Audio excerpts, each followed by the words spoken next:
We're back, everyone. Thank you so much. Final session of this virtual conference. And I'm not going to take any time except to thank you all. Thank all of our sponsors again for your generosity. And I'm going to kick it back over to Christian Beatty. Thank you, Christian. Thanks, Jill. And hey, we made it. We pulled it off. We're almost there. So it's been great. Thank you to everybody for joining us today. Thank you, Mary Ellen and your team for all your tech support and getting us through our very first virtual conference.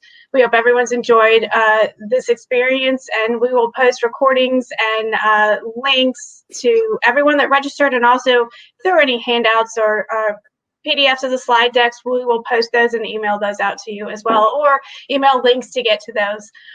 Joan will close our conference today. We will have Q&A. We will not have Q&A after her presentation today, but if you have any questions for Joan, feel free to email us and we can get those to her. And we just want to tell everyone thank you again. It is once again my honor and pleasure to welcome Joan Cronan. Joan, it is great to see you again, and thank you so much for joining us today for Postgame. Thank you.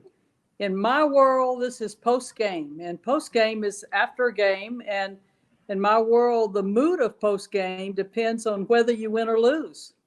But in both cases, win or lose, coaches talk about what they learned.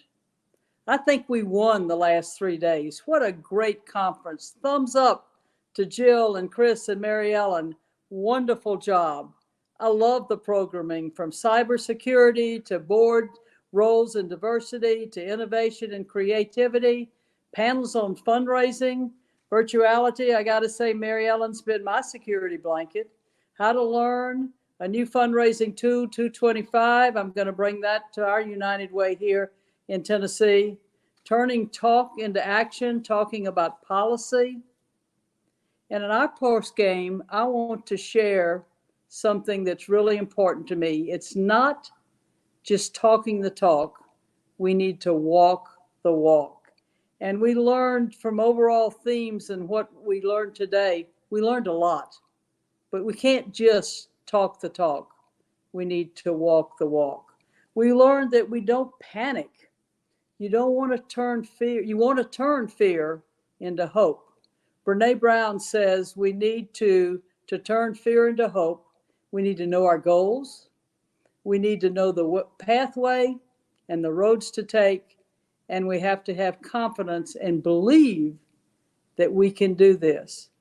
Fear into hope, we in nonprofits must help our agencies, and we must help them with attitude and knowledge. You know, Roosevelt led with candor. Churchill said, never give up and give it to us straight. You can't communicate enough. You need to keep learning. Going back to what I said in pregame, I said stay calm and communicate. I thought so many of our sessions today, the last 3 days, are going to help us do that. You're the leaders of nonprofits in Louisiana, which are so important, especially with this virus and hurricane. You need to remember as you deal with people how important those people skills are. People don't care how much you know until they know how much you care. Show your love and passion. You wouldn't be doing what you're doing if you didn't have love and passion. You know, I get asked a lot, are leaders born or are they made? To me, leaders are neither born or made. Leaders choose to be leaders. And I think if you've signed up for this 3-day conference, you are choosing to be a leader. And that role is so important. Leaders need to accept change, but leaders want to be a part of that change. Leaders are flexible. Life is so important that you need to learn to be flexible. Don't be so stern, especially in a crisis. You know, I wrote a book, and we talked a little bit about it earlier this week. It was called Sport is Life with the Volume Turned Up. This is about lessons you learn about life and business. You know, I'm going to pretend you're a coach. You've gone through all this training. You're ready to face the world now. But now, today, This next 10 or 15 minutes, you're going to be a coach. In fact, I'm going to make you Pat Summitt, who was one of the winningest coaches ever. Won 8 national championships, won 146 conference championships, all of those things. And now you're Pat Summitt. And we're going to talk about what you have to do at a game. At a game, you're going to be in charge of pregame. You need to motivate the team. You need to set the offense and the defense. And you need to change when it's necessary, when things aren't going right. You need to know when to call timeout. You need to know when to substitute. You have to know when to pat somebody on the back. And you have to know when to kick them in the tail, too. The best part about a game, and that's why I wrote this book, is at the end of 2 hours, you know where you've won or you're lost. We have been getting these last 3 days prepared to know how to coach a game. Just think about all the things I said. Know when to substitute, working with people, all of those things. Okay, now I want you to know what you're going to do during the game. What do you need to know about life when you're coaching the game? If you're coaching basketball, the first thing you need to do is know about basketball. What we've tried to do in this conference is help you know about how to manage nonprofits. You need to know what you're doing. Number 2, you need to know your people. You need to know your staff. You need to know who you can depend on, and you need to know who you can call on. Don't just say, you're my associate, you're my assistant, and just go do your job. Spend the time with them. Spend the time where when you say, I need you, they know you really do need them. I think you need to have confidence. So in a game of crisis, you know what needs to be done, and you're willing to do it. You're watching the game, and you know when the trends change. You know when we've had a hurricane and we've got a virus, that you as a leader in the nonprofit world are needed more than you've ever been. And I think that's so important. You know, you need to know when to call on assistance. I remember in a game in the Final Four, we happened to be playing LSU. And it was a semifinal game. It was a great game.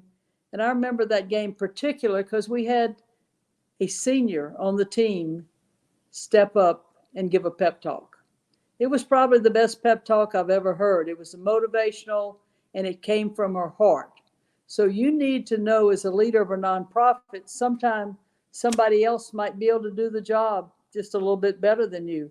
Pat was smart enough that game to let Nikki Yanosicki take over and give that pep talk. And boy, was she motivating. You need to know when to call on your assistants. In that game, it came down to a last play. It came down to one play. We had the ball at one baseline, had to get it to the other in X number of seconds to score to win the ball game. She had an assistant, and her name was Nikki Caldwell, and now her name is Nikki Fargas, and she coaches for you guys at LSU. That game, in the last timeout, Nikki stepped up and said, Pat, I've got a play that I really think will work. Pat, here's a coach who's been to all the Final Fours. Here's a coach who's done just about everything you can imagine. Pat stepped back and let Nikki give the play. It worked. We won. And Pat, after, gave Nikki so much credit and gave Nikki Caldwell and Nikki Yanosicki so much credit for helping. Build your team up. Work with people. Don't just say, I'm the leader and you guys do what you need to do. You need to work on that. You know, in a game, win or lose, you've got to face the press. So you as Coach Summitt are going to have to go in the press room after, and you're going to have to be prepared to give some good updates about what happened. You can't go in there and just say, you know, this happened, that happened, you've got to be prepared. And I think in working with nonprofits, you're in the press room too. You've got to be able to tell people what you're doing, how you're doing it, and how it's going to affect them. I'm going to say you won the game. You were Pat Summitt and you knew your skills, you knew what you had to do. I think you can continue to be as good as you want to be because you are a winner. You know, I heard Brene Brown said the other day that sometimes one of our major faults is we don't give ourselves enough credit. We don't have enough confidence to give ourselves the credit that we should. Don't let other people judge you. Judge yourself. Judge yourself. Know how you're prepared. Know what you've done. And don't be afraid to step up and say, I can do it. What if Nikki hadn't stepped up that night and said, Pat, I think I know the perfect play? What if Nikki Anasicki hadn't been willing? You know, Pat could have done that, but in that particular case, they did it better. So don't be afraid to have other people step up and you also be able to step up. You are making a difference. I hope you wake up every day and say, I can make a difference, because in this time, we need leaders. We need leaders who are willing to say, I can do it. I can do it. Leaders are not born. Leaders are not made. Leaders want to be a leader. I hope after you've gone through these 3 days of conference that you really believe that you can do this and you can make a difference. I love the content. I love what we've learned. I'm going to use it because I think this was a conference with the volume turned up. I think there were so many, many details, and I've got pages of notes that are going to help me be a better athletic director, help me be a better motivational speaker, help me be just a better person, and I hope you feel the same thing. I want to close with a poem, and it's about money, because sometimes I think we place too much emphasis, and I know we can't run nonprofits. We have to be fundraisers. In fact, people say, oh, I know Joan Cronan. She's the person that shakes my hand and then says, please give. And we all do that. You need to always be thinking about giving. I was speaking to a class at Southeastern Louisiana yesterday, and I told them, I said, you know, when I go through Hammond, I always stop at the pilot station because Pilot All is headquartered in Knoxville, Tennessee, and they are major givers to us. You always need to be thinking about your sponsors. Go back and look and say, who sponsored this conference? I want to sponsor them. But this is called Money Will Buy. Money will buy a bed, but not sleep, books, but not brains, food, but not appetite, finery, but not beauty, a house, but not a home, medicine, but not health, luxuries, but not culture, fun, but not happiness, religion, but not faith.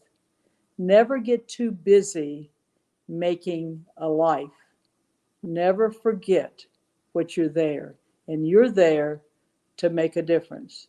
So in closing, I'm going to say, go Tigers, go Big Orange, and remember, in life and in tennis, it is better to serve and receive. So glad you could join us for this game, and so glad I could be part of your pregame and postgame and learn so much from you. Thank you from my heart to you. I'll have to go eat some crawfish tonight. Appreciate it. Go Tigers.